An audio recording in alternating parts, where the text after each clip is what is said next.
Hi, I'm here to introduce my Tinker Tail project. Not to introduce, to follow up actually. We've started the Tinker Tail project on Friday, and Friday was mostly brainstorming. I asked the kids to think of something they'd like to learn.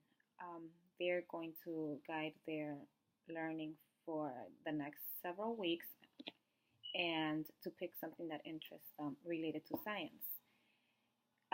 The original thought was to do a year-long project. That's not going to happen because it's, I think it's too much for the students to carry that burden of having to do something for a whole year, and if they may lose interest. It was just, it seemed like too much. That was a big problem that I was having.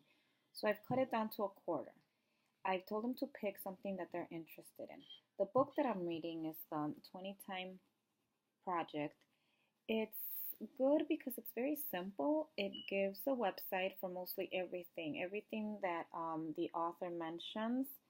Um, Brookhauser, he has a website for it. So he starts by, very simple, introducing the 20 Time Project idea to the families, to the parents. And he has a letter template for that we can send out. Then he gives ideas on technology, what technology to use.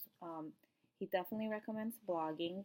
So he recommended Google Classrooms. I opened up a Google Classroom and invited the students so that they can blog their ideas there. He recommends that they do not write less than 150 words a week. Now, keep in mind, they're only doing this once a week on Fridays. So they should be blogging so that they can, keep track of what they're doing with their project.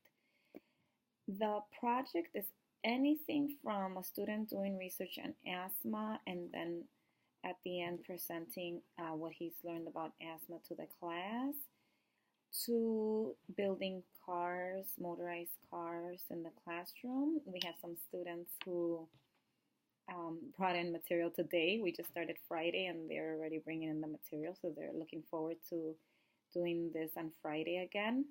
And then to measuring the angle that a basketball player releases a shot from the free throw line and comparing that to the height, seeing if that's a linear relationship.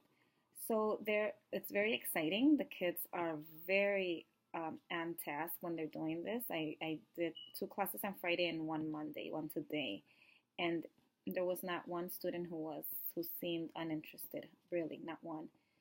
So it's been good. We'll see how it goes. I mean, it's just the phases. I know it's going to be a lot more work for me, reading everybody's blog and helping students providing material and just making sure that they have what's needed. I know that I have to give them the responsibility, but it's also much more difficult than just giving them an assignment and grading everybody together. Everybody's on totally individual projects. I'm not letting more than 2-3 students work together. I told them that I prefer them working by themselves because it's their passion. What do they like? And it's very rare that 2 kids in the same classroom like the same thing. So I really wanted this to be individualized.